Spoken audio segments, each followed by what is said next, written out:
continuamos com a segunda parte, que é patologia em fachadas. Tá ok, pessoal?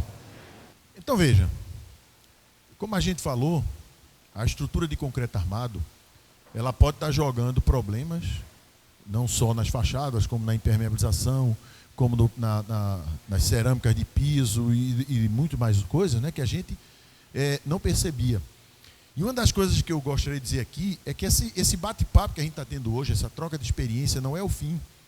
Eu acho que para muitos aqui vai ser o início, para começar a pesquisar mais, procurar mais conhecimento, para que a gente possa cada vez mais gastar menos dinheiro.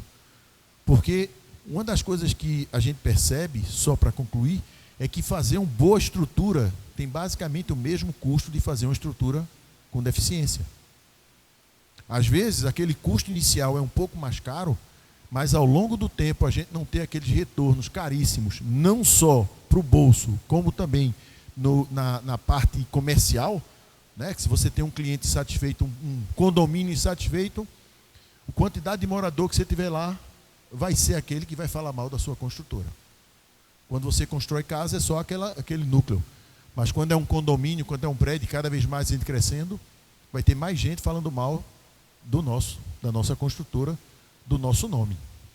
Então isso é apenas o início para que a gente comece realmente a pesquisar mais, procurar mais respostas, né?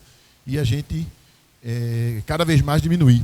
Uma das coisas que eu só queria dar uma palhinha antes de começar a patologia, só dizendo como é que foi um pouco a minha formação. Uma das coisas que me fez ir angariando conhecimento foram as feiras em São Paulo, né, que é aquelas famosas, FEAB, FEICON, e babá, que eu sempre fui aquele que chegava com a feira ainda fechada. Eu pegava era um mundo, naquela época era um mundo a feira, eu pegava as coisas de impermeabilização, ou de recuperação, ou de epóxi que eu queria conhecer, e eu praticamente era o primeiro a chegar no stand. Por quê? Porque quem está naquele stand está doido para falar no início. No final da feira, quando o pessoal já chega, o pessoal vai farrar, chega tarde, o pessoal já está de saco cheio de falar sobre o produto. Então eu ia lá, naquele momento, para aprender. Então aprendi muita coisa em feira. Muita coisa. Porque na feira, geralmente, estão os melhores técnicos da empresa. Não estava pensando em mim. Ele está pensando nos grandes empresários. Mas eu era pequenininho, mas eu chegava cedo e ele estava querendo falar. Então veja que era uma aula que eu tinha sem custo, quer dizer, já tinha o custo, né? A viagem, a hospedagem, esse negócio todo. Mas eu ia numa empresa de impermeabilização, conversava, ia na outra de impermeabilização, comparava e aprendia mais. Então eu pegava, geralmente eram alguns dias, eu pegava uma sequência que eu pegava da mesma tecnologia para eu ouvir várias coisas. Então você vai começando a somar o conhecimento. E isso cada vez mais foi me fazendo com que eu fosse procurando os porquês. Por isso que eu gosto sempre de dizer que os detalhes e os porquês, a gente entender, fica muito mais fácil de a gente mitigar e da gente tratar. Tá? Então vamos lá. Então veja, nas patologias de fachada, a gente tem uma coisa que é muito comum, que são as fissuras nas fachadas. Né? A gente vê aquelas fissuras. Ou seja, patologias por grandes deformações estruturais. Então, as fissuras, eu sempre digo o seguinte, que a gente precisa conversar com as fissuras para entender. A gente não vai entender, como eu disse, qual foi a causa, se foi a forma que deformou, se foi o concreto que ficou com a menor resistência, se ele está com modo de elasticidade menor, mas a gente começa a entender a fissura. Então, quando você vê isso aqui é bem óbvio, né? Porque quando você tem fissura, significa que você tem uma tração, né? Para cá, apontando para lá, para cá. Então, você gera tração, né? Porque toda fissura independente de ser no concreto, na alvenaria, numa madeira, a resistência à tração dela ser menor do que o esforço que está sendo solicitado. Então, para que você tenha essa configuração, o que acontece? Recalque diferencial. Então, toda vez que você tiver isso, você está gerando um recalque diferencial, aquele pilar, aquela estaca, está tendo um problema de recalque diferencial. Por quê? Porque é a configuração da fissura que vai explicar. Então, a partir daí, não adianta você costurar essa fissura. Você tem um problema de fundação. Então você tem que entender que a sondagem foi mal feita, então o projeto foi dimensionado em cima de uma sondagem errada, o projeto foi feito errado, às vezes você pega uma empresa com menos conhecimento técnico e ela faz um projeto de fundação errado. É um problema que você tem que corrigir. Não adianta você botar, como a turma bota de vez em quando, uma fissura em fachada, bota os ferrinhos assim, o ferrinho assim, vai fissurar, porque você tem um problema de fundação. Essa aqui, então veja, Você tem esse sistema aí. Se eu pegar aqui, imagine uma borracha. Você pegar uma borracha aqui com alto modo de elasticidade. Se eu começar a forçar a borracha, o que ela vai fazer? Uma barriga.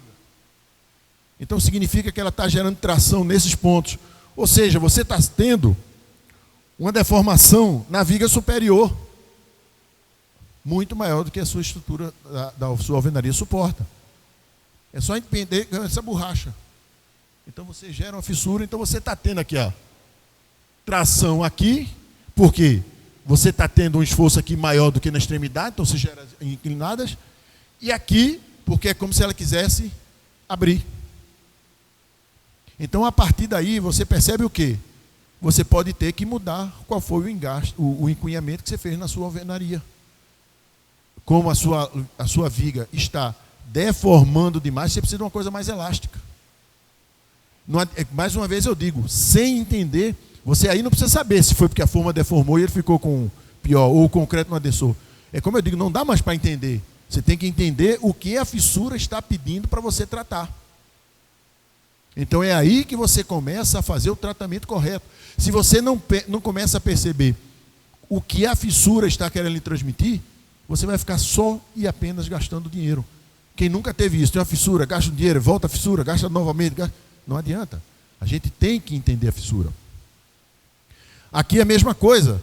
Você está percebendo que existe atração aqui, aqui, e aqui está tendo atração, ou seja, deformação exagerada na viga inferior. Então, quando a gente começa a entender, é quando a gente começa a gastar menos dinheiro no tratamento. Não quer dizer que vai gastar pouco, mas vai gastar de uma vez só. Você tem que gastar o menor custo para resolver. Não é R$10. É o custo necessário para resolver. Não adianta ficar tentando tratar o efeito sem entender a causa. Mesma coisa aqui, ó. Você gerou tração aqui, e aqui você tem como se ela tivesse espremido. Então você tem deformação na laje superior, na laje inferior, só que a inferior é maior, a superior é maior, desculpe. Aí você começa a entender o sistema. Muitas vezes se joga a culpa em quem fez a alvenaria, em quem fez o revestimento. Está entendendo? Então, é aí que a gente vai entendendo como o concreto, com a deformação prevista no cálculo, é importante para a nossa fachada. Como você ter a certeza de desformar o seu concreto com aqueles 15 MPa, 16 MPa que solicita para que ele não tenha problema de deformação exagerada. Então veja que é aí que a gente começa a entender o que está afetando a nossa estrutura total do prédio, que é a estrutura de concreto armado que está desaguando numa alvenaria que foi dimensionada para uma situação que não é aquela que a nossa estrutura está gerando. Tá? Mesma coisa aqui. Então vocês estão vendo que aqui você tem uma tração maior aqui na parte de baixo, então a deformação da viga superior existe, mas a inferior é maior. Então, mais uma vez, eu repito, é aí quando vocês começam a entender que a obra começa na sondagem. A nossa obra é um quebra-cabeça que começa na sondagem. Você tem uma ideia? Uma vez eu estava dando uma palestra, fui chamado em Curitiba, numa indústria de cimento. A pessoa fez um grande silo de concreto que estava com recalque diferencial. E quando eu fui começar a palestra, eu disse que o pessoal tinha mania de economizar em sondagem, que é economizar palito. Aí todo mundo olhou para a diretora, eu gosto de economizar sondagem. Como é que você vai colocar uma coisa de milhões de reais e economiza R$1.000, R$2.000, R$3.000? Veja a lógica da coisa. Você vai colocar um prédio de 12 milhões de reais e economiza na forma, no projeto de forma. Veja que a gente está tendo uma noção, o que eu ando pelo Brasil, está tendo uma noção diferenciada do que a gente tem que fazer para a gente ganhar dinheiro, ter lucratividade na obra. Quanto menos patologia você tem na sua estrutura, mais lucro você tem naquela obra. Isso independe de ser uma impermeabilização da estrutura, você vai eliminando gastos. Veja como é importante a gente começar a pensar de outra forma a nossa execução, a nossa engenharia, o nosso CREA. Tá? Quanta gente, João meu já disse, terceiriza o CREA para mestre de obra, para empresa de impermeabilização. Ninguém aqui que constrói edifício precisa ser especialista em impermeabilização. Mas tem que ter um conhecimento para poder cobrar. Não é só esperar aquela garantia de 5 anos. Vocês vão garantir por 25. O cara vai lhe dar 5, vocês vão garantir por 25. Tem que procurar um pouco mais de conhecimento em impermeabilização. Como é uma preparação de uma base, como é uma meia cana. Vocês não vão executar, mas você tem que ver se o cara está fazendo as coisas corretas. Eu sempre digo uma coisa, olha, o cara vai fazer, vamos supor que o cara vai fazer uma impermeabilização com manta asfáltica da empresa A. Você, como construtor, ligue para a empresa A e pergunte quais são os detalhes importantes daquela impermeabilização. Porque senão você vai ser engolido pelo empreiteiro. Se ele quiser economizar na obra, depois vai ter um piso ali em cima. Então, sempre que você for usar um produto, consulte o fabricante. Liga para o SAC. Quando eu faço consultoria, eu faço 2 coisas na minha consultoria. Eu tive uma consultoria de solos lá em Salgueiro, sertão de Pernambuco, numa usina de fotovoltaica. Ele tinha um solo colapsível, e a gente sabe que o solo colapsível, se você faz um bom adensamento, ele perde a colapsibilidade porque você tira os vazios. Só que debaixo das bases grandes que tinham os transformadores, ele não tinha como ter energia de vibração correta. Então o que é que estava acontecendo? Recalque. Aí eu fui lá, eles me mostraram os exames, os ensaios, eu digo, olha, isso aqui é solo colapsível. Não, mas nós tratamos. Olha, se você tem uma base de concreto e ela recalca, e o solo não foi para lugar nenhum, 2 corpos não ocupam o mesmo espaço. Esse solo colapsou. E era um solo colapsível. Está entendendo? Então a gente tem que entender que eles estavam querendo tratar de uma forma como se a base estivesse boa. Não, carreou. Como carreou? Carreou para onde? Não existe um recalque abrupto por carreamento. Tem que ter um colapso. Tá? Então veja que eles estavam querendo tratar de uma forma como se o solo fosse o mesmo que estava do lado de fora, quando você pôde fazer uma boa energia de compactação. Então esses detalhes é que é importante para que a gente possa realmente dar uma solução. E vem agora o quê? Você fez um excelente concreto, mas na execução da sua alvenaria, aí sim, você começou a colocar variáveis para ter problema. Porque se você tem um concreto que pelo projeto a viga vai ter uma certa deformação e você não executa a alvenaria perfeitamente, o encunhamento correto, você pode gerar esforços que era previsto no projeto estrutural, mas a alvenaria não está suportando. Aí eu digo, quando você tem um problema daquelas fissuras que eu mostrei, foi a alvenaria que tinha problemas ou foi o concreto que deformou mais do que a gente percebe? Porque quando a gente pensa em deformação de concreto, a gente só pensa naquelas deformações que a gente está vendo. Não, minha gente. Tudo na engenharia é praticamente rígido. As deformações são micro a micro. Mas, como tudo é rígido, tem sintomas. Por isso que tudo tem que ser muito bem casado para que a gente vá somando uma estrutura bem feita e uma alvenaria bem feita. Tá? Então vamos ver aqui. Veja, você tem uma alvenaria aqui que aparentemente é bem feita. Mas a gente também vê isso aqui, ó. Pena que não está dando para ver direito.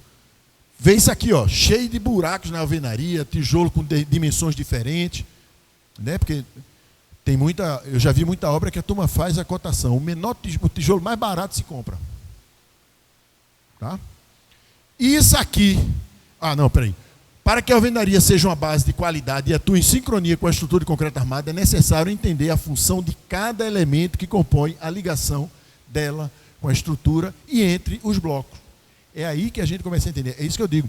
A gente normalmente contrata o pedreiro e olha se ele tem produção boa ou produção ruim. Aí ele faz tantos metros quadrados de alvenaria por dia. Poxa, é um pedreiro bom. Mas se ele estiver fazendo tantos metros de alvenaria por dia errado, você vai pagar lá na frente. O custo é seu, não dele. Aí eu pergunto, será que essa fachada aqui, o problema vai ser do fachadeiro? Então isso existe. Isso não é montagem. O cara saiu quebrando o pilar, a viga, o cara saiu... Será que isso vai ter problema? Olha a qualidade da alvenaria. Então, depois que botar o chapisco, depois que botar o embolso, depois que der os problemas, aí quando vai descascar, está isso. Certo? Então, veja, aqui nós temos uma alvenaria de edificação. Quais são os componentes básicos? Óbvio, primeiro, a ligação inferior. Existe técnica, existe engenharia para essa ligação. Não é simplesmente jogar aquela argamassazinha e começar a subir a alvenaria. Blocos e argamassa de assentamento, mesma coisa. Ligação com os pilares e ligação superior. Tudo isso tem engenharia. Você começa a somar problemas, é a mesma coisa da estrutura de concreto armado. Você tem que ter um conhecimento para você poder cobrar e ter uma alvenaria de melhor qualidade e, consequentemente, uma fachada de melhor qualidade. Tá? Então, tudo isso a gente vai somando. Então, veja que para uma fachada, a gente começou da sondagem. É um quebra-cabeça. E é aquele quebra-cabeça que você puxou uma peça, você começa a ter sintomas em tudo quanto é lugar. Tá? Então, veja bem. Elementos de validação. Então, nós temos trocentos tipos de blocos cerâmicos, de concreto. Então, o que é que acontece? A gente tem que atender a norma. O bloco não pode ser o mais barato. E mesmo se você comprar o mais caro, ele tem que atender a norma. Você tem que pedir os atestados. Ele tem que ter atestado para lhe dar. Por quê? Requisitos para aceitação. A NBR 15.271 fixa os requisitos dimensionais de fixos mecânicos exigíveis no recebimento dos blocos cerâmicos. Aí você tem a 7170, tijolo maciço, e 6135 de concreto. Quem analisou isso na obra? Porque tijolo bonito não significa tijolo na norma. Ele tem que ter as características de resistência, ele tem que ter as características dimensionais. Então, tem várias coisas que você pode estar colocando na sua alvenaria que vai gerar problemas. Por quê? Quem nunca viu esse tipo de bloco? Quem rejeita? No fim vai tudo esconder, a argamassa vai esconder. Você vai colocar, tem um defeitinho ali, um defeitinho acolá, e vai esconder. Tá? Então nós estamos pagando por uma empresa que está entregando um produto sem qualidade. E a engenharia é aquele joguinho de botar a mão, né? Quem vai botando a mão em cima vai assumindo. Então a gente tem um problema lá embaixo e a gente vai assumindo, porque você aceitou utilizar um tijolo de péssima qualidade. Então veja aqui, ó, o controle de recebimento. Primeiro, blocos com grandes variações, o que é que ele promove? Exigirão maior consumo de argamassa. Então você economizou na compra e nem percebe que está gastando muita argamassa. Porque é só produzir lá na betoneira. Bota lá para cima. Tá? Também provoca juntas horizontais irregulares. E isso gera concentração de tensões em determinados blocos. Então, surge uma patologia, você vai conseguir ligar que foi porque os blocos tinham dimensões variáveis? É difícil, né? Se a gente na recepção não faz uma amostragem, não tem como a gente saber mais que é esse tipo de coisa. E mesmo assim não vai ter como você depois culpar o cara, você que não pediu os atestados. Blocos mal curados. Então, às vezes o cara quer entregar os blocos, ele não faz a cura perfeita lá na olaria, e ele entrega. O que acontece? Um bloco mal curado, ele apresentará retração intensa na parede acabada. Porque se ele é mal curado, ele vai continuar perdendo água. Quem perde água perde volume, perde tamanho. Agora, não é perceptível a olho nu. Mas você está incorporando um problema na sua obra, na sua fachada. Tá? Porosidade dos blocos, poder de sucção. Se o bloco tem uma pequena absorção, porque ele não tem a absorção correta, ou se ele tem uma grande absorção, prejudica a aderência. Então a gente não sabe depois porque teve desplacamento da nossa fachada. Independente de ser pintado ou ser com cerâmica, porque começa a ter aqueles pontos fofos e cair. Pode ser porque o bloco de vocês tinha absorção de mais ou de menos. Não estava na norma. Tá? Então veja que depois sobra para o fachadeiro, porque é que fez a fachada. Blocos armazenados sujeitos a intempéries. O que acontece? ele pode absorver água. Quando você colocar na sua negócio, ele vai perder o quê? Água e vai diminuir de volume. Então, se você vai estocar bloco ao relento, com chuva, você tem que cobri-los, botar em cima de um pallet, botar ele regularizado e cobrir. Senão ele vai começar a absorver água. Ele absorve água, você bota na estrutura, ele vai perder água. Ele vai gerar patologia na sua fachada. Então veja que quando a gente começa a entender esses porquês, a gente começa a ter uma pulga atrás da orelha. Porque a gente vai pagar o mesmo custo praticamente de uma alvenaria, de um bloco, e a gente pode estar gerando patologia lá na frente, que fica todo mundo desesperado, de onde é que veio, por quê. Mas independente do porquê, o custo já é seu. Independente do porquê. Quem tem fissuras em fachada, que começa a umedecer a casa, a unidade habitacional, sabe o que é dor de cabeça. Agora imagine para quem está com um prédio que ele pagou, comprou e está com água dentro de casa, com umidade. Tá? Então, é isso que a gente tem que começar a entender. Né? Detalhes importantes da execução da alvenaria. Preenchimento incompleto da junta de assentamento. Aquele negócio de botar de qualquer jeito, você perde até 33% da resistência final da parede. Ou seja, você deixar esse tipo de coisa, ou isso aqui, você gera perda de 33% da resistência da parede. Mas como é que você vai perceber aqui, depois que você chapiscou e rebocou? Não vai, né?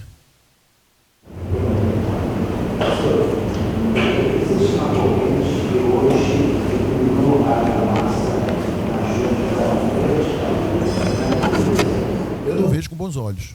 E eu vou explicar por quê. Deixa eu continuar, quando eu chegar na argamassa eu lhe explico por quê. Tá bom? Agora veja, tudo depende de cada caso. Eu estou falando aqui uma estrutura de concreto armado. Não sei se é alvenaria estrutural, porque a alvenaria estrutural você precisa de uma coisa rígida. Né? Então pode ser que para a alvenaria estrutural você não vai ter os movimentos estruturais do concreto, pode ser que ela funcione. Eu estou falando no que a gente constrói normalmente, que é laje, pilar, viga, laje, pilar, viga e alvenaria de fechamento. A estrutural, como ela é uma estrutura e ela tem que resistir e não tem as deformações da estrutura, pode ser que funcione. Mas eu estou falando aqui, eu não sou especialista em alvenaria estrutural. Nunca entrei, porque tudo meu é com concreto. Pronto, essa daqui eu vou falar, pelo menos os meus estudos, tá? Pode ser que tenha coisa mais moderna que eu não aprendi. Tá? Mas, pelo que eu vou mostrar aqui, a gente vai ver que é complicado. Outra coisa, a espessura da junta. Isso é um papel importantíssimo para a qualidade da alvenaria. Por quê?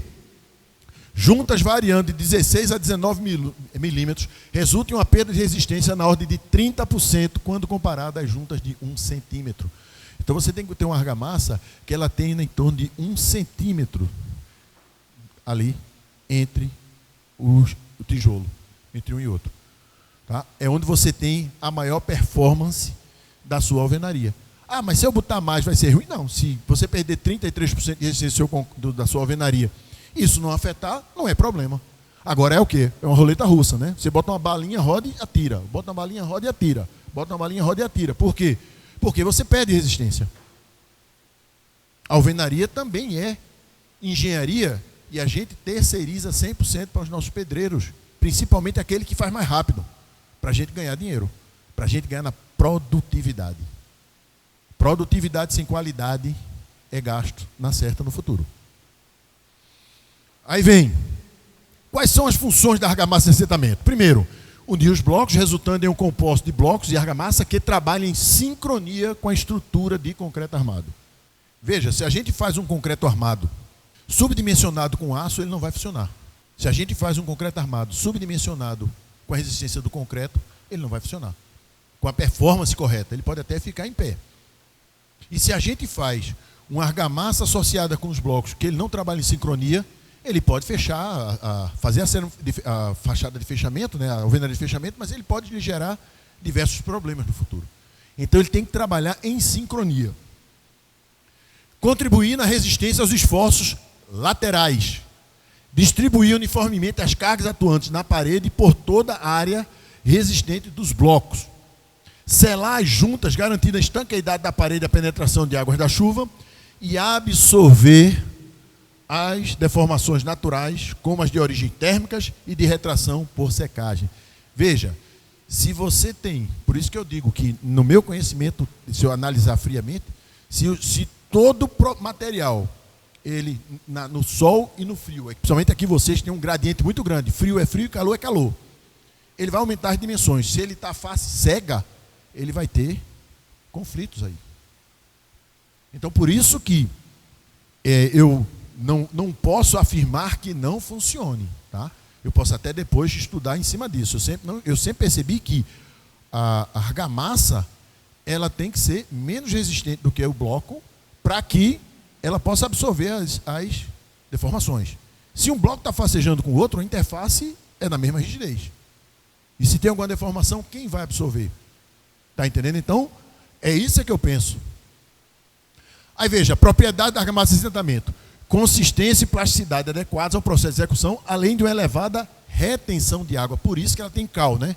Ela tem que reter a água para você ter uma argamassa bem feita, para ela poder fazer comprir, ela perder água suficiente para fazer ancoragem, né? Então a cal é muito importante nesse ponto. Claro que hoje em dia é muita argamassa industrializada, né? Mas é para a gente entender. Aderência é uma propriedade essencial, pois permite que a parede resista aos esforços de cisalhamento e de tração.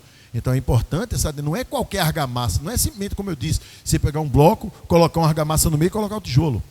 Ela tem que trabalhar em sincronia, ela tem que absorver, ela tem que aderir bem no seu bloco.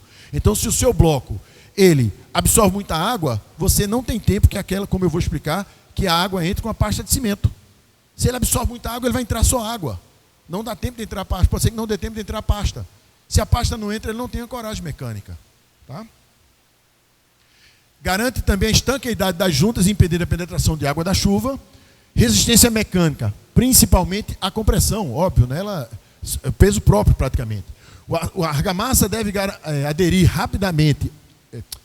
adquirir rapidamente alguma resistência, permitindo o assentamento de várias fiadas no mesmo dia.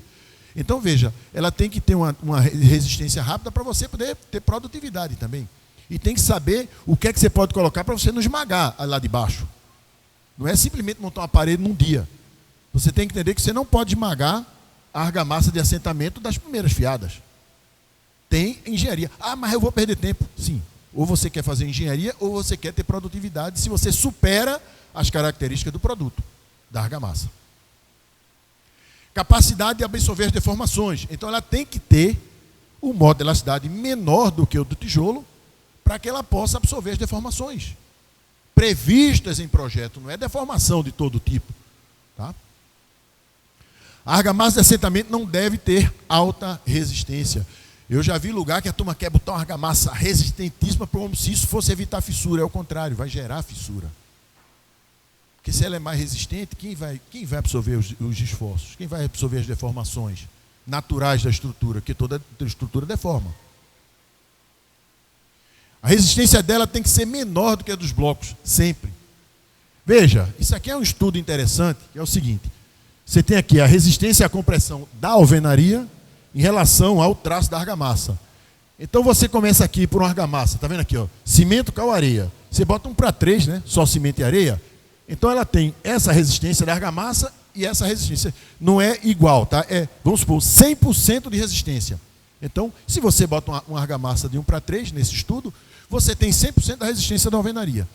Se você diminui aqui para 1 de cimento, 1/4 de cal e 3 de areia, você baixa a resistência da argamassa. Mas você não baixa tanto a resistência da alvenaria, do conjunto, do composto, bloco, argamassa. Se você baixa mais ainda para 1,6, baixa mais ainda. Então você vê o seguinte, que a resistência, claro que você precisa de um projeto. Eu não estou dizendo para ninguém fazer aqui um 312. Isso é projeto de alvenaria. A depender da altura da parede, você tem que ter um projeto para dizer isso. Mas você percebe que a resistência da argamassa não tem uma influência muito grande na resistência da alvenaria. Então você tem que ter esse estudo para você economizar dinheiro. Se você bota 1:3, você está jogando dinheiro no mato. E está deixando a sua alvenaria com problemas para você lá na frente. Você não tem quem absorva os esforços. Porque você botou uma argamassa muito forte. Se você botar um 312, pode ser que não atenda, seja também um modo de elasticidade muito baixo. Então, quem vai definir isso? Um projeto. um tecnologista. Ele vai dizer qual é o traço ideal para que você tenha um conjunto alvenaria, o bloco argamassa, perfeito para a sua situação. Não tem como não existe na engenharia fórmula de bolo. Você vai fazer uma viga, você faz um traço, um tanto de cimento, tanto de areia, tanto de brito, você vai fazer uma alvenaria. Não existe fórmula de bolo. Senão não existia profissionais para isso. Era só copiar e colar.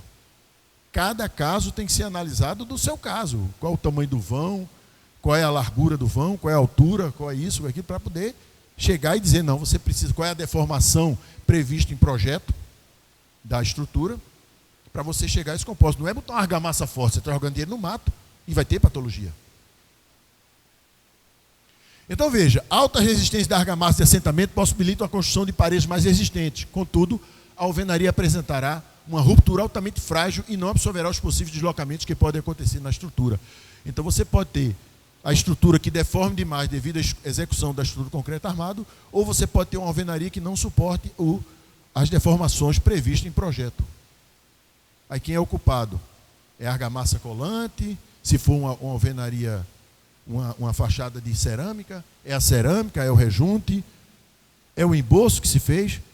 Então veja que a gente está percebendo que engenharia não é apenas construir uma obra. Tá? Detalhes importantes da execução da alvenaria. Você vê que até agora só foi o bloco e a argamassa. Aqui, ó. Iniciar no mínimo 45 dias após a concretagem do pavimento. Muita gente quer logo meter a alvenaria para cima. Outro detalhe, pelo menos 15 dias após a retirada do escoramento da laje do pavimento. Por quê? Quando a gente tira a escora, vai ter a deformação natural da estrutura. Então a gente tem que deixar ela deformar para a gente fazer a alvenaria.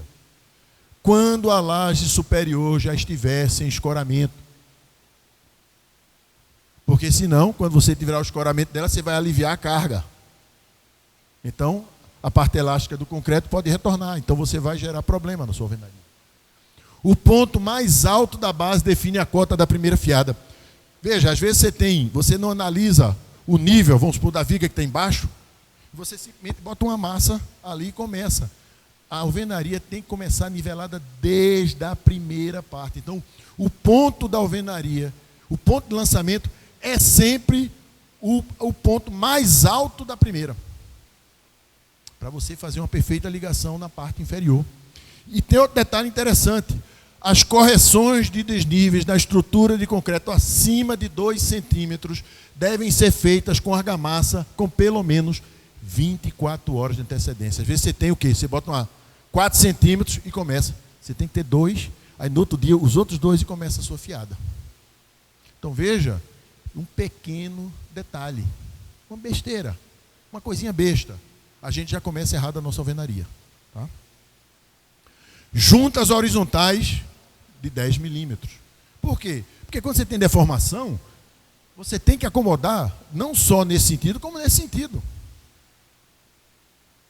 Então, se alguém lhe disser isso, manda ele provar como é que tem essa absorção dos movimentos da estrutura. Juntas menores reduzem a capacidade de absorver as deformações. Juntas maiores promovem perda de resistência mecânica da alvenaria. Tá? Então, isso aí é norma. Só se mudou. Está entendendo? Então, a gente tem que entender que a gente tem que buscar os porquês. Exatamente para a gente daqui a pouco não estar com um problema, uma bomba na mão. Fixação da alvenaria na estrutura de concreto. Blocos juntos dos pilares devem ser assentados com argamassa. Isso aí é normal, né? Bota a argamassa no bloco para poder prensar bem no pilar. Você não pode ir jogando ali dentro. Isso aí é tranquilo. Verificar o prumo, o nível e o alinhamento de cada fiada. A gente vê na internet cada alvenaria que é uma piada. Claro que eu sei que vocês não vão fazer isso. Vocês olham, prumo, tudo normal. Está entendendo? Então, agora, isso é importante porque o prumo, o nivelamento, tudo, isso faz com que a absorção das movimentações da estrutura. Senão você gera tensões. Se você tem diferença, você gera tensões de imposto localizado, você pode ter problema na sua alvenaria, na sua fachada. Amarração da alvenaria nos pilares. A cada 2 fiadas, colocar tela soldada fixada no pilar ou chumbar o aço CA50 com 5 milímetros. Isso aí você faz a amarração para você ter a segurança da presença. Claro, é como eu digo a vocês, eu considero que as pessoas não sabem para a gente falar tudo, para depois não ficar. Quem não tem conhecimento, absorve o conhecimento. Então veja aqui, ó. Você pega a tela, dá aquele tiro, dobra. Então você tem aqui, ó, exatamente esse processo. Que eu não vou mostrar do ferro, que o ferro é só furar, colar com epóxi e depois chumbar e colocar, né?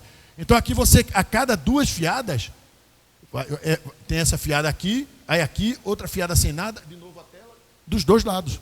Então você faz um perfeito engastamento da sua alvenaria nos pilares laterais. Aí aqui, ó, aqui 10 centímetros no mínimo e aqui 40 para fazer essa amarração. Nesse meio não está uma tela de qualquer jeito. Tá? E vocês viram aqui, eu acho que eu esqueci de citar. Não, lá na frente tem, eu acho. Aqui, ó.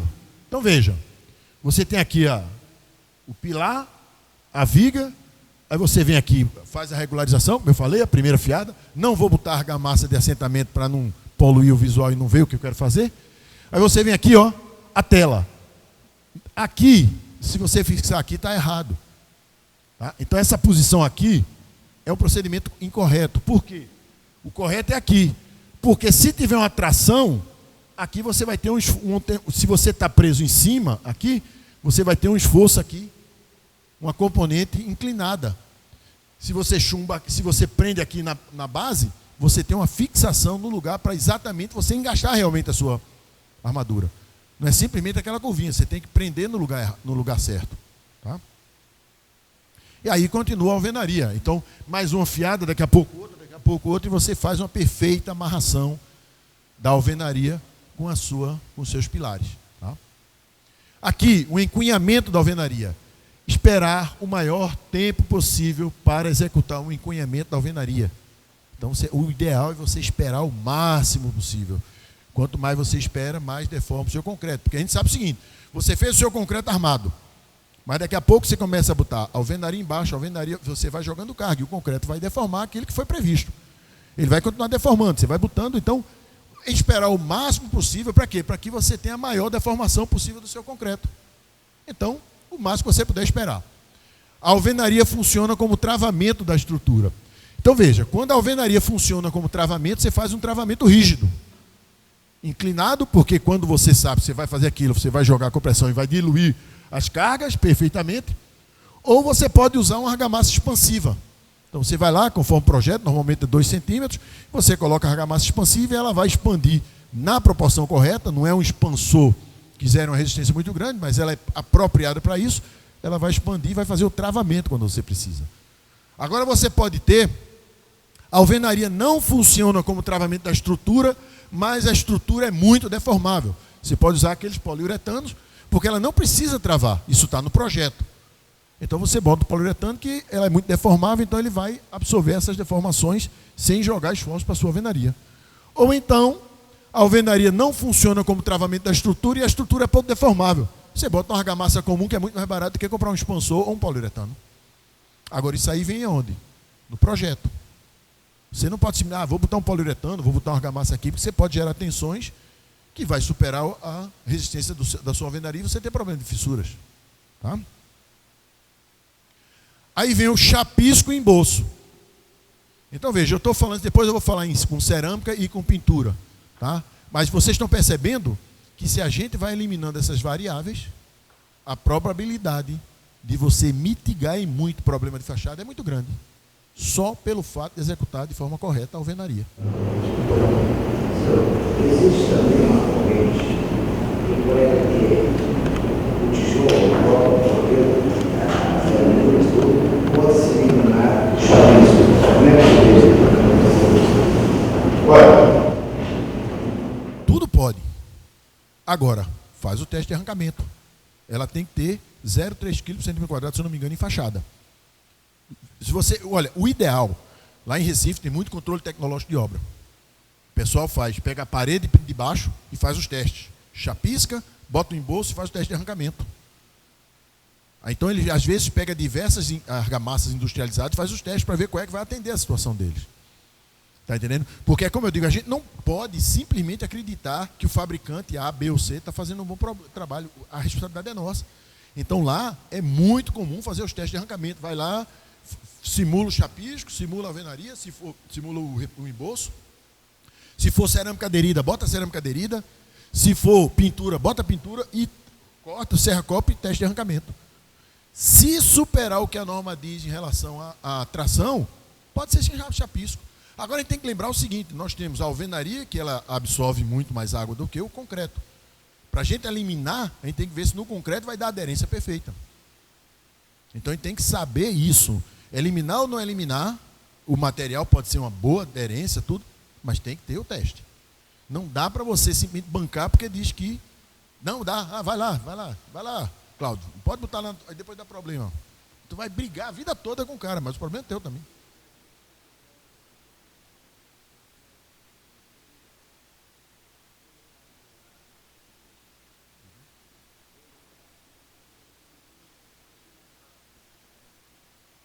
Exatamente. Então veja, superando o que a norma manda da aderência, está tranquilo. Tá? Então vamos ver aqui.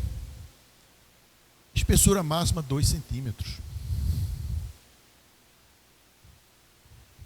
Espessura máxima. Onde é que a gente encontra isso? É aonde? Sempre que a espessura do embolso for maior que 2,5 centímetros, deve ser inserida tela soldada construída por fio com diâmetro igual ou maior a 2 milímetros e malha com abertura quadrada de 5 por 5 inserida na camada de argamassa de regularização ou no embolso ancorada na estrutura suporte. Quem faz isso? Aí você tem problema de foi o cara que fez a fachada, colocou a cerâmica, o que pintou, o que... Está entendendo? Então, veja que a gente tem que entender que cada coisa tem seu lugar. Quando a espessura total necessária a partir do chapisco até o tardós da placa de cerâmica, isso aqui eu tinha de placa de cerâmica, mas não deve ser muito diferente para pintada, porque tem a carga.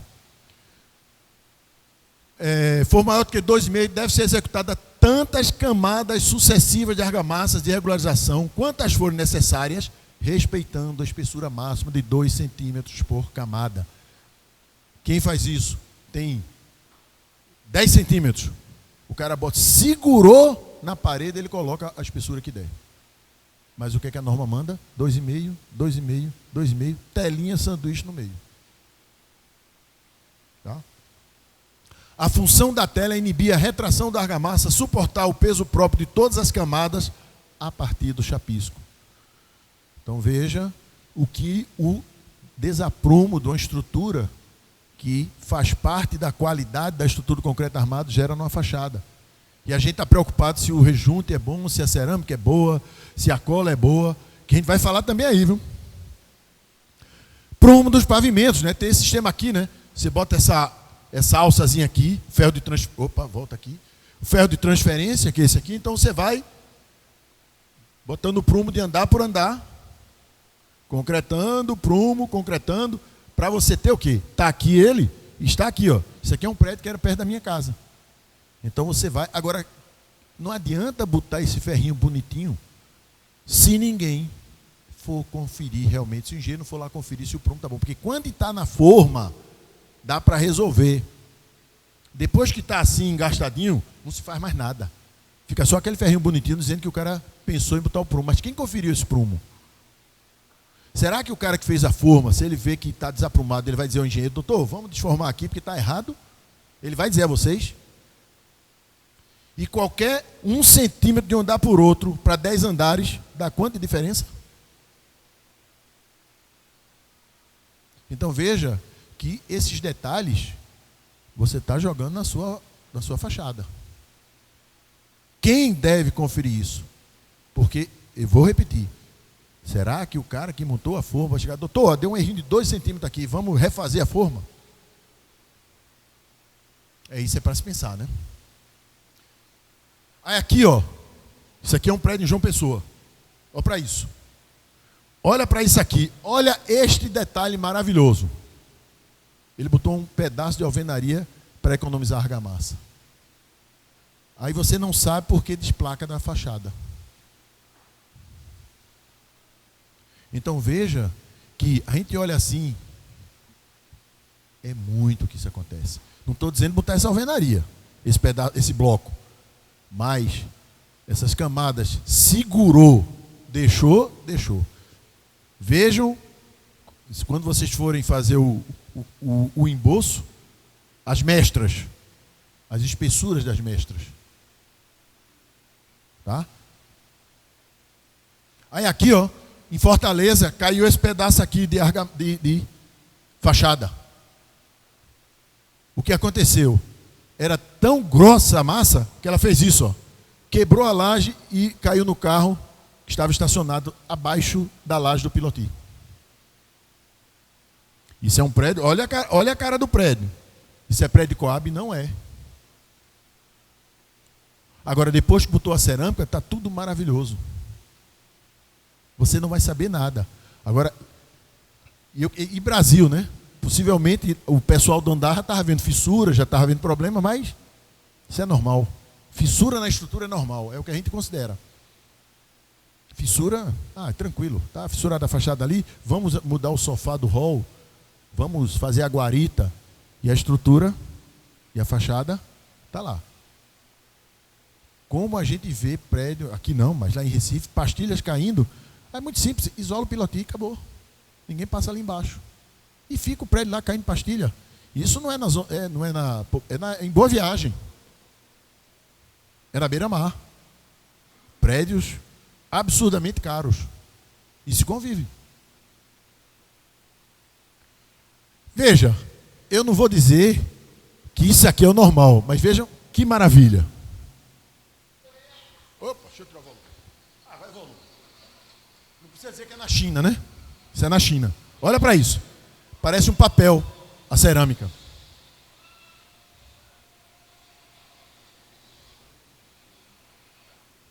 É aquele negócio. Essa resistência da atração estava correta? Né? Agora, cair e sair tudo é problema. Agora, cair uma pastilha num carro também é problema na cabeça de alguém. Tá? Então veja, a argamassa de assentamento da cerâmica. Então agora ele está entrando em fachada com cerâmica aderida. Tá? Que é o meu maior conhecimento, porque Recife é o que mais tem. Lá só tem prédio com cerâmica.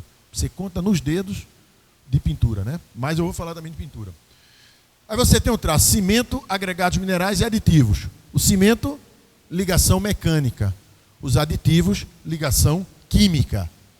Quanto mais aditivos, maior a flexibilidade da argamassa. E qual é a importância da flexibilidade da argamassa para colar uma cerâmica? Ela absorve mais os esforços higrotérmicos que eu vou mostrar aqui na frente. A argamassa muito rígida, ela não absorve nada. Dilatou, contraiu, ela sofre. Então, tudo isso é estudado. Então, veja, nós temos a AC1, que é a famosa AC1, tem muito pouco aditivo. A AC2, quantidade significativa de aditivo. E a AC3, grande quantidade de aditivo. Não estou dizendo que vocês sempre coloquem a C3, mas lembre-se que a C3 sempre vai ter mais flexibilidade e vai suportar mais desaforo da fachada. Aqui, basicamente, é a ancoragem mecânica e aqui, ligações químicas e mecânicas. O que é isso? Veja aqui, uma ancoragem mecânica. Você pega só uma argamassa de cimento e areia 1:3, vamos dizer assim. Quando você lança ela na alvenaria ou no concreto, ou também no tardós da cerâmica, né, que você vai colar, o que acontece? Ocorre a sucção da pasta de cimento pelos poros da cerâmica e do emboço. Então, a pasta de cimento entra dentro desses poros. Aí vem aquela reação que eu falei. A etringita reage, aparece a etringita, ela expande. Então, veja, entrou aquela pasta nos poros, a etringita expande e trava.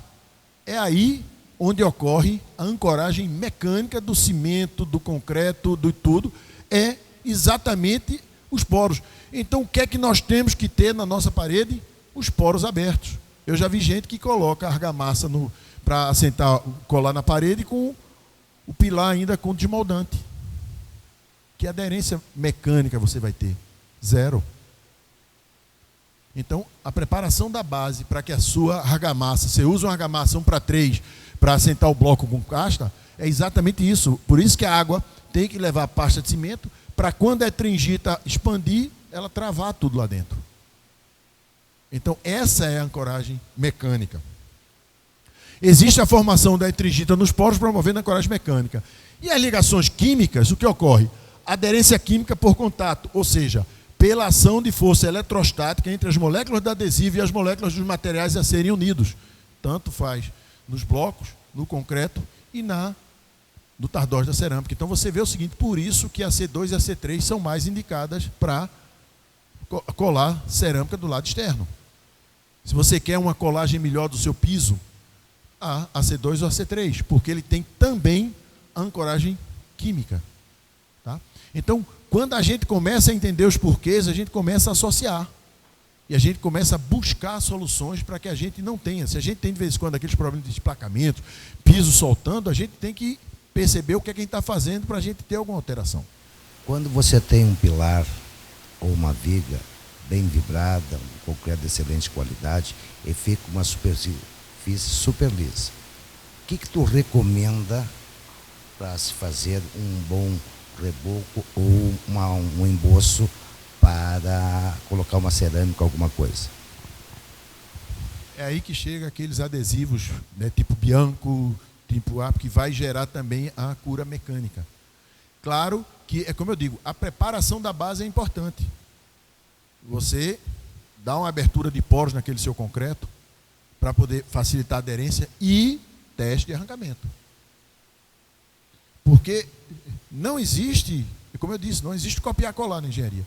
Agora, a preparação, a abertura dos poros é importante, porque você joga, mesmo que você jogar polímeros, né, aditivos, para ter a ancoragem química, você também é bom ter a mecânica. É uma garantia a mais que você tem. Então, tudo na engenharia depende exatamente desses testes. Não adianta a gente simplesmente acreditar em fornecedor. Primeiro tem que pedir sempre os laudos de empresas externas para que comprove a qualidade. E segundo, dúvida, teste. Teste de arrancamento é muito barato. Imagina você vai fazer uma cerâmica num prédio de 10 andares, que aqui está começando a chegar a 10, 11, 12, 13, daqui a pouco vai ser maior ainda. E quanto é um ensaio de arrancamento? Quando você dilui no custo, é nada. Está entendendo? Então veja, não adianta, não, essa cola aqui é maravilhosa. A gente vai fazer uma fachada, testa. Vê lá se realmente é maravilhosa. O pessoal está utilizando muito uma sentença como elemento de coragem. Como tu vê isso? Veja, eu não tenho conhecimento disso, de que deve ser usado. Eu sempre digo o seguinte, se o pessoal está usando e quiser usar na sua obra, liga para o fabricante da argamassa e pergunta se pode utilizar. Porque, veja, tem muita coisa que o pessoal utiliza que pode até dar certo, mas você não tem um respaldo da empresa fornecedora do material. Se der problema, eles vão dizer que não tem culpa nenhuma no cartório. Então é como eu digo, o saque da empresa está ali para a gente encher o saco. É por isso que é saque, né? Quase saco, para encher o saco mesmo. Porque a gente não pode acreditar em tudo que estão nos dizendo, porque a responsabilidade é sua, a obra é sua. Pode ser que funcione. Eu não vi nenhum ensaio que pudesse fazer isso, mas pode ser que funcione. Aí nada melhor do que o fornecedor para dizer, olha, pode usar, é tranquilo. Tá? Porque tudo que você foge à regra do produto, a responsabilidade é sua. Isso é um ponto facultativo. Você vai usar um grout tixotrol para fazer fachada, a responsabilidade é sua, ele é feito para reforço estrutural. Tá? Então a gente tem que ter cuidado com isso. Então aqui, ó, e ele também tem ancoragem mecânica, porque ele tem cimento. Então, claro que se você vai usar aquelas cerâmicas maiores, é sempre melhor uma C3. Tá? Argamassa comum, AC1, AC2 e AC3. Só que, como eu disse, a AC1 tem muito pouco polímero. Então veja, falhas de assentamento das cerâmicas. Aí a gente já vai lá na frente. Utilização de argamassa de assentamento inadequada. Vamos supor que você vai utilizar uma argamassa normal, não faz os testes de arrancamento. Preenchimento incorreto do verso, né? Tem vários vídeos aí na internet que o cara bota umas bolinhas, né? Tem que ser com aquela desempenadeira. Você tem que perguntar ao fabricante, a depender do tamanho da cerâmica, qual é o dente que você tem que ter para ela amassar e segurar. Porque eu vou mostrar aqui que a espessura da argamassa colante também é muito importante na qualidade do revestimento. Quantidade suficiente de argamassa exceder o tempo em aberto, né? Isso é uma coisa que é muito comum. O cara quer fazer produtividade e bota a argamassa numa grande quantidade de parede e ela excede. E a gente tem que entender que o tempo em aberto é diferente no inverno e no verão. Não adianta chegar lá no manual do fabricante, tempo em aberto 15 minutos. Dependendo do calor, pode ser 10. Do frio, pode ser mais. Ou seja, você tem, ela sai que nem está melada a cerâmica porque botou no tempo em aberto. Agora, qual é um teste simples? Você vai lá, no frio, aqui, você passa a argamassa com o dente correto para a cerâmica que você vai aplicar, mete o dedão. Se melar o dedo, está o tempo em aberto. Então você fica testando até saber mais ou menos qual é o tempo de em aberto da sua argamassa naquele período que você está usando. Imagine se você está fazendo hoje, está um dia de sol, no outro dia chega uma frente fria. O tempo em aberto dela que você pode utilizar vai modificar. Se você bota e não tem no mela, não dá mais para colar. Então isso é muito importante. Se você disse que tem alguns que já estão usando cerâmica, esse tempo em aberto, esse teste é diário, se a temperatura mudar demais. Para você saber quanto tempo. Porque veja, você pode ter um dia que ele está com o tempo aberto maior, você bota em argamassa para assentar 5 cerâmicas. Mas pode ser um dia que você só consiga colocar 2. Bota na parede 2, na parede 2, na parede 2 para você. Porque ela misturada, ela tem um tempo de vida. Quando ela bota na parede, o tempo em aberto vai diminuir. Tá? Utilização de rejunte mais flexível. Veja, a cerâmica, como todo sólido, tempo mais úmido, chuva, ela vai absorver umidade e vai expandir. Tempo mais quente, ela vai perder umidade, ela vai retrair. Então, se você tem um rejunte flexível, você vai ter o quê? No frio, ela vai comprimir cada cerâmica, e como o rejunte é flexível, que suporta isso, ele vai absorver esse movimento. Mesma coisa quando chegar o calor. Ela vai expandir e cada junta entre as cerâmicas vão absorver o trabalho. Quem pode dizer isso? O fabricante. O fabricante vai dizer, olha, a abertura tem que ser de X e o rejunte ideal é aquele. Não é você pegar uma argamassa qualquer e colocar lá dentro. Porque se você coloca uma qualquer, o que acontece? Você vai trabalhar em bloco. Então, como a gente sabe que a dilatação de um sólido com relação à temperatura é linear, então você vai ver que você vai jogar tudo para as extremidades. Não vai absorver no intervalo. Então é isso aqui, Imagine aqui a influência do tamanho da cerâmica. Você tem uma cerâmica aqui, você passa a argamassa e cola. Certo? Então veja, se a cerâmica for maior, mas for do mesmo material, ela vai ter uma expansão e retração linear igual por milímetro. Tá? Então, se ela tem 2 por milímetro, ela vai ter igual, mas é em todo o comprimento. Então, veja, a mesma cerâmica, num tempo que ela vá muito quente, muito frio, que ela vai expandir, só que, como essa aqui está o dobro dessa daqui, essa vai expandir essa 2L. Então, quando ela expandir, o que ocorre? Você vai ver, olha aqui, que essa daqui vai solicitar muito mais argamassa. Então, quanto mais a argamassa colante for rígida, mais ela vai sofrer com essa dilatação e com essa contração. Tá? Então, veja, o que acontece? Se você pegar aquela mesma cerâmica maior, coloca no concreto ou na alvenaria e coloca no tardóis, ou seja, você vai ter uma espessura maior. Claro que eu estou aqui exagerando o tamanho, mas lembrando que tudo é micro e cada expansãozinha ali tem o seu efeito numa coisa rígida. Então você percebe que quando ela expandir, o que acontece? Essa argamassa aqui vai sofrer menos do que a outra, porque ela vai ter como absorver mais esse espaço.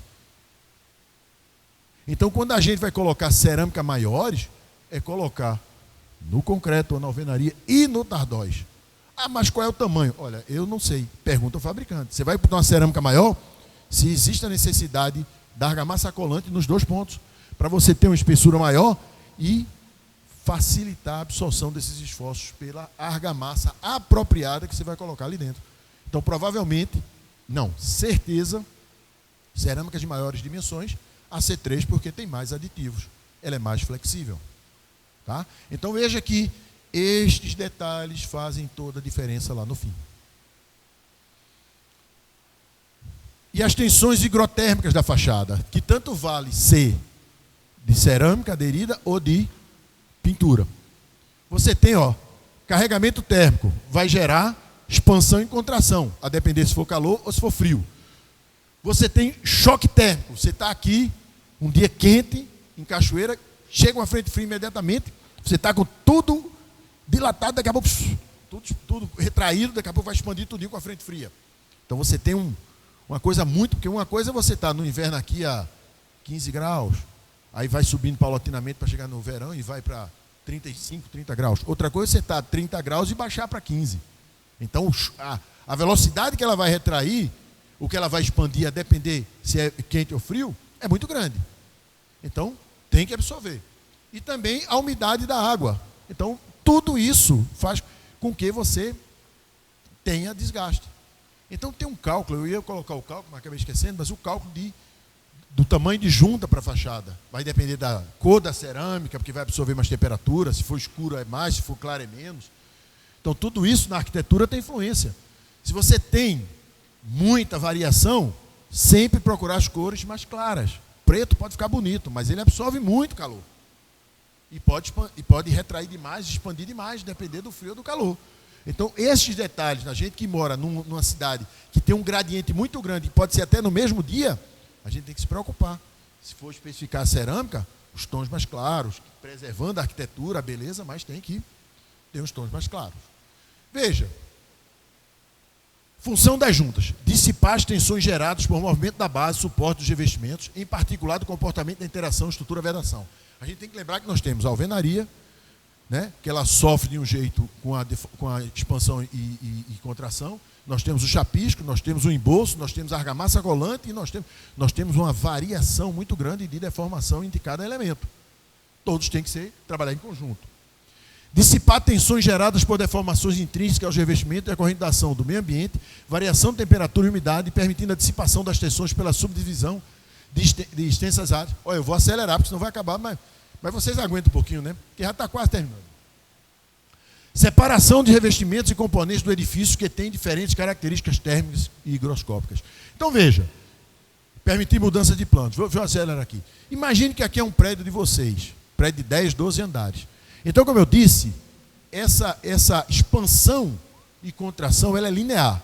Então ela vai expandir nesse sentido e nesse sentido, ou seja, assim e assim. Só que o que é que a gente percebe? Por que a norma diz que só a cada 6 metros na horizontal e a cada 3 metros ou no encunhamento na vertical? Porque quando ela expande, esse daqui, ele expande para os dois lados. E aqui em cima, só para cima, porque aqui você está na base. Se você for ancorado, se tiver um pilotismo, você vai ter dos dois. Mas só que como a expansão é por unidade de comprimento, aqui é muito mais comprido que aqui. Por isso que aqui você precisa o quê? Você precisa dissipar as tensões que são geradas ao longo da edificação.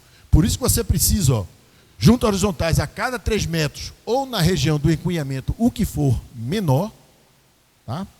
E horizontais e verticais a cada 6 metros. Ou seja, a cada 6 metros assim, porque você tem menos tensões. E a cada 3 metros, ou no encunhamento que for menor, porque você tem mais tensões. O que é junta, na realidade, ela está o quê? Chamando as fissuras para ali.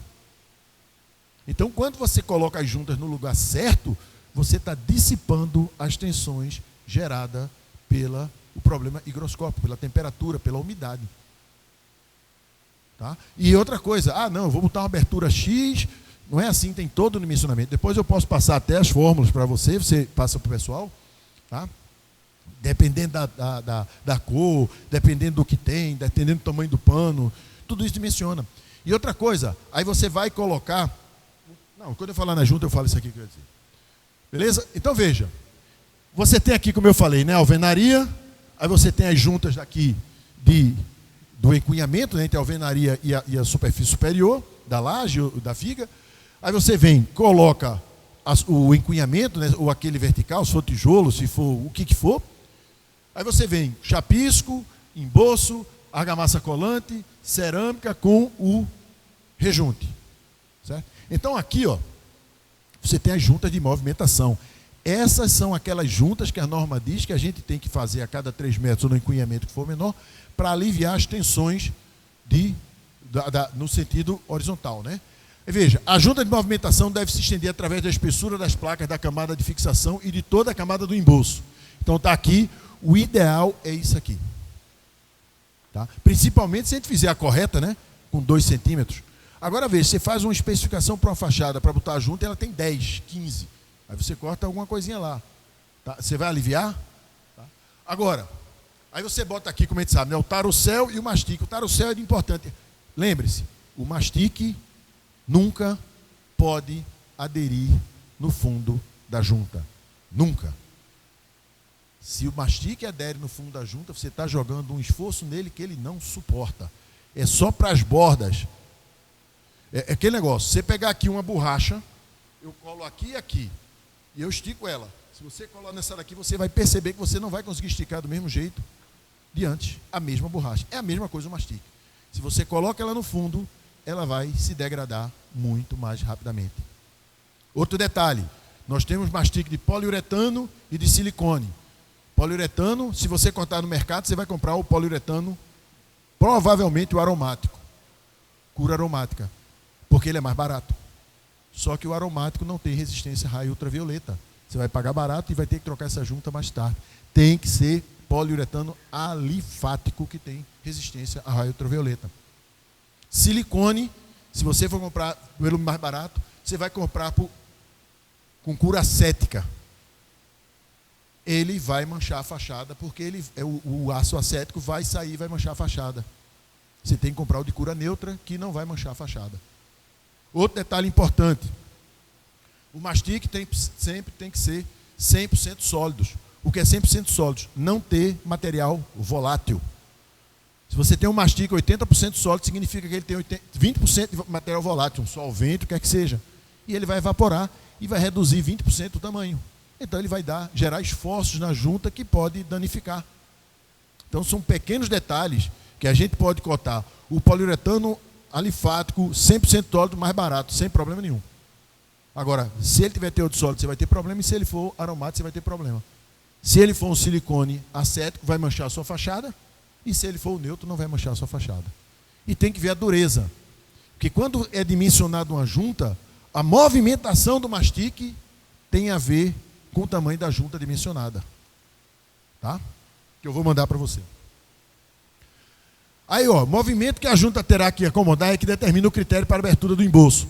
Previsto para acomodar movimento de expansão, toda a camada. Previsto para controle de fissuração, embolso cortado parcialmente. Agora, o parcialmente do embolso é o seguinte: se a gente tem aqueles embolsos muito largos, a gente tem que cortar do embolso pelo menos 2/3 da espessura. Então, se você tem 10 centímetros, você tem que cortar 2/3 de 10 centímetros. Ah, não vou cortar 3 centímetros. Não existe essa tabela de 3 centímetros. É 2/3 da espessura do embolso. Ok? Fator de forma. Então, existe fator de forma que, claro, é só perguntar ao fabricante. Mas um sistema fácil é o seguinte: você tem aqui a largura, você colocou aqui o tarocel, o limitador de profundidade. Então, essa altura vai ser qual? Para largura até 10 milímetros, P igual a L, ou seja, até 10 milímetros por 0,6, 0,6 por 0,6, 0,7 por 0,7, 0,8 por 0,8, 0,10 por 0,10, ou 10 milímetros por 10 milímetros, desculpe, 6 milímetros por 6 milímetros, 7 milímetros por 7 milímetros. Então é isso. Se ela tiver entre 10 e 20, 10 milímetros. Então, até 20 centímetros, a profundidade sempre vai ser 10. E acima de 20, você vai ser o quê? L dividido por 2. Ou seja, 30 centímetros, 3 centímetros mais, 3 centímetros, 1,5 centímetros. Metade. Por quê? Porque você tem que cumprir o fator de forma para que o mastique trabalhe com a performance ideal que foi dimensionado. Tá? Aí você preenche com o que você tem que botar. Aí você tem as juntas de dessolidarização, que é quando você muda. Você tem aqui, ó, cerâmica e mudou para concreto aparente, para argamassa, para pintura. Então aqui você tem materiais diferentes. Então você bota uma fita isoladora. Você está vendo que você só precisa cortar até o embolso. Aqui é argamassa colante, tá? Então você só corta até o embolso. Você bota uma fita separadora, porque o mastique nunca pode aderir no fundo da junta, e coloca o mastique. Aqui, quando você tem contorno, né, você tem material que gera um contorno. Por quê? Porque aqui você vai ter a expansão. Se você bota aqui, você pode começar a ter problema, aquelas fissurazinhas que vaza na janela, né? Você vai com a alvenaria, termina a cerâmica termina com um rejunte. Aí começa a solicitar ali em cima, tem aquelas fissurinhas, começa a chuva de vento, entra água abaixo da janela. Então ali merecia uma junta, isso é normatizado. Tá? Mesma coisa aqui, ó, de canto. Ou seja, subdividir você no projeto, disse, olha, esse pano está muito grande, vamos dividir esse pano, mesmo sendo do mesmo material. Então tudo isso depende do projeto, mesma coisa, fita separadora e colocar. E também mudança de direção de revestimento, quinas externas e quina interna. Quem faz isso? Olha, se ele está dilatando, você está gerando uma tensão aqui na quina. Se você bota um mastique de um lado, você elimina essa possibilidade de ter problema lá na frente. Isso aqui é norma. Tá? Deixa eu acelerar, vou acelerar, viu? Então também tem a umidade. A cerâmica, como é que se faz uma cerâmica? Você coloca no forno e ela vai perdendo água. Quando você tira ela, ela começa a ganhar, começa a expandir. E ela expande na sua fachada, porque é muito lento. Então, para cerâmica de fachada, ela tem que ter um EPU no máximo, que é a expansão por umidade cerâmica, de 0,04 milímetros por metro. Isso aí, o fabricante tem que lhe dizer. Porque se ela tiver mais que isso, ela vai ter expansão e contração maior, né? Ela vai absorver mais água. Então é isso aqui. É muito comum em Recife, você tem EPU em excesso, você cai a pastilha. Aí o que é que o cara faz? Eu vou botar uma junta de dilatação. Ele abre uma junta e bota. Aí ele fecha ali geralmente com a cerâmica diferente, já não encontra mais. Aí quebra aqui do lado. Porque o problema não era a falta de junta apenas, era que a cerâmica tem um EPU muito alta. E é isso aqui que acontece, né? Começa a estufar. Isso aqui, ó. Porque você está vendo que ela está travando e está empurrando. Tá? Fachada pintada, está terminando, viu? Porque a fachada pintada é rápida porque as maiores patologias são geradas na execução. Ah, não, mas mofo na tinta é qualidade de tinta. Tá? Agora, você pode ter o quê? Pulverulência no substrato. Por quê?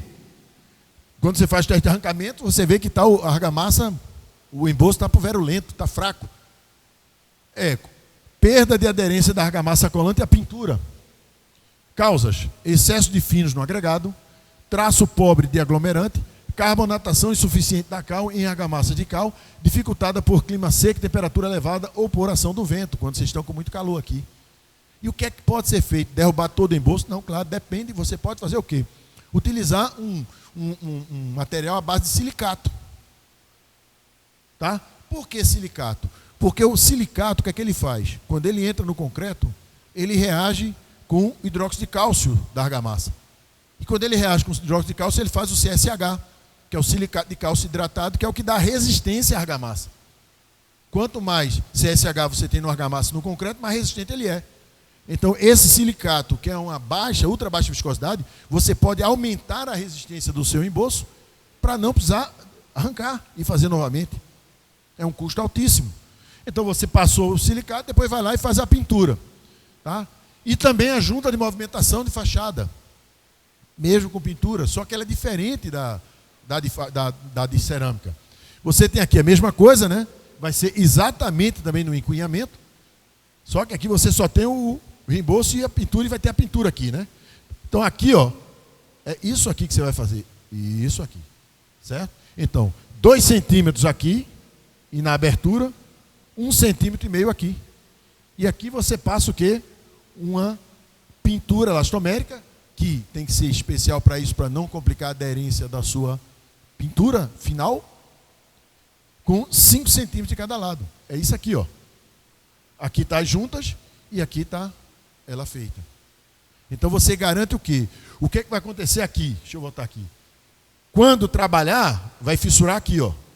Aqui dentro. Só que essa pintura elastomérica, ela absorve sem deixar que essa fissura transpareça e nem vaze para dentro da habitação. Então é sempre bom essa pintura elastomérica para que você faça essa proteção, tá? Então deixa eu passar aqui. Pronto, conclusão. Isso aqui foi um estudo que foi feito em São Paulo em 2017. Aqui, ó, por Oliveira, Sarrade, Varela e Teixeira, que é o seguinte: distribuição percentual das origens dos fatores que geram descolamento das cerâmicas. eu não tenho de pintura. Mas se a gente, na engenharia, essas estatísticas são muito próximas em relação a quê? Ó? Origem adquirida, ou seja, você fez sua cerâmica e com o tempo ela gerou algum problema, ou origem construtiva. 67% das patologias de desplacamento de fachada vem da execução. Agora, distribuição percentual dos fatores da origem construtiva, 41% de especificação ausente ou errônea, ou seja, falta de projeto, material inadequado, e 59% falhas na execução. É tudo aquilo que eu venho falando para vocês. Na alvenaria, na execução da alvenaria, na execução da cola, na execução disso, na execução das juntas. Então, dizer a vocês que, como eu falei, isso aqui não é um fim. O engraçado é que quando eu era estudante de engenharia, que eu estava perto de me formar, dá aquela ansiedade, parece que o semestre não acaba, agora acaba, nunca mais vou estudar na minha vida, já sou engenheiro. Foi só o início. E essas coisas que eu joguei na cabeça de vocês, pela minha experiência de 30 anos, também é só o início. Para que vocês também comecem a buscar mais conhecimentos e cada vez mais melhorar a engenharia de vocês e reduzir o custo. Não deixem de fazer uma obra com engenharia porque vocês não estão com conhecimento de algum determinado produto. Porque quando eu tenho dúvida, eu vou atrás. Eu disse a vocês, quando eu faço uma consultoria, que eu penso, aquela que eu fiz em Salgueiro, que eu penso numa solução, que a solução que eu pensei foi injeção de um poliuretano estrutural, eu já digo ao cliente, olha, eu vou indicar um fabricante, que eu ligo para o fabricante, digo, olha, eu pensei nisso, seu produto funciona. Então eu vou lhe indicar. E pego um aplicador, que eu saiba que tem a qualidade, eu digo, olha, é assim, a garantia é tua. Você aceita? Aceita. E eu passo. Agora o cara pode cotar com quem ele quiser, porque eu sei que a minha solução vai fazer. Então eu ligo para os fabricantes.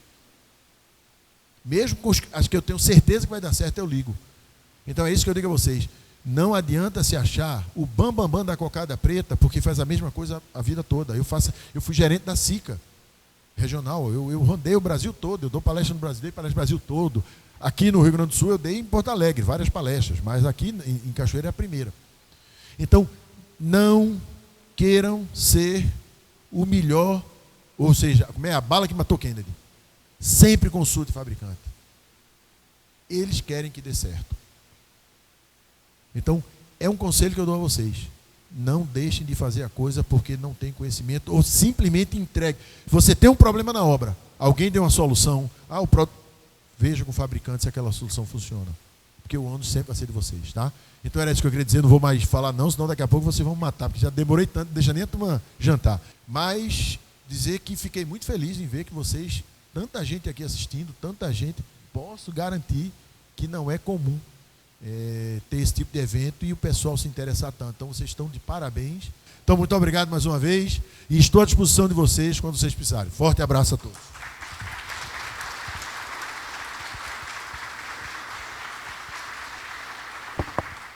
Boa noite a todos. Em primeiro lugar, eu gostaria de agradecer aos nossos parceiros, a Cacisc, nossa presidente ali, Cindy Lojas, o NEA e o próprio Grupo Vieira da Cunha, que viabilizaram esse evento. Quero agradecer imensamente também os patrocinadores desse evento, a CBA Empreendimentos e a Elevato, também foram determinantes para a execução desse evento. Quero agradecer também a presença de todos. E parabenizar os nossos colegas aqui, porque é muito raro, mas muito raro mesmo. Eu tenho mais de 30 anos de profissão e eu acho que esse é um momento raro de a gente poder reunir tantos engenheiros, tantos arquitetos, estudantes de arquitetura no mesmo lugar, no mesmo momento. Isso é raro. Tá? Agradeço imensamente. Posso garantir que esse não vai ser o último, vai ter mais. Esse ano sim é o último, mas o ano que vem com certeza. Vou pedir para os senhores e as senhoras sugerirem o tema que vocês querem para a próxima palestra. Tá? E a gente vai correr atrás de trazer um bom palestrante. Por último, eu quero agradecer ao meu amigo Silvio. Tive o prazer de conhecer ele num canal do YouTube Depois me tornei aluno dele, fiz um curso com ele, curso de engenharia, sobre estruturas de concreto armado, né, a qual eu aprendi muito, eu revi muitos conceitos, né. A ele, meu agradecimento. Muito obrigado. Tá bem? Por último, eu gostaria, em nome dos 5 e dos nossos parceiros, tudo aqui, deixar uma pequena recordação da nossa cidade aqui, tá? Espero que tu goste, tá? Sim, são produtos da nossa terra aqui, né? Azeite de oliva, nozes pecan, o arroz também, tá levando um arroz da cidade aqui, tá? A caixa quem fez para nós foi a Madeireira Hoffman. Tá bem, pessoal? Muito obrigado. Agora vamos para o nosso jantar, tá? Uma cortesia da gente ali, dos 5 aí. Espero a hora de a gente relaxar, bater um papo, tomar uma cervejinha. Quem gosta de um vinho, tomar um vinho. Aqueles que apreciam um espumante, tomar um espumante. Enfim, vamos lá. Tá bem? Muito obrigado, viu?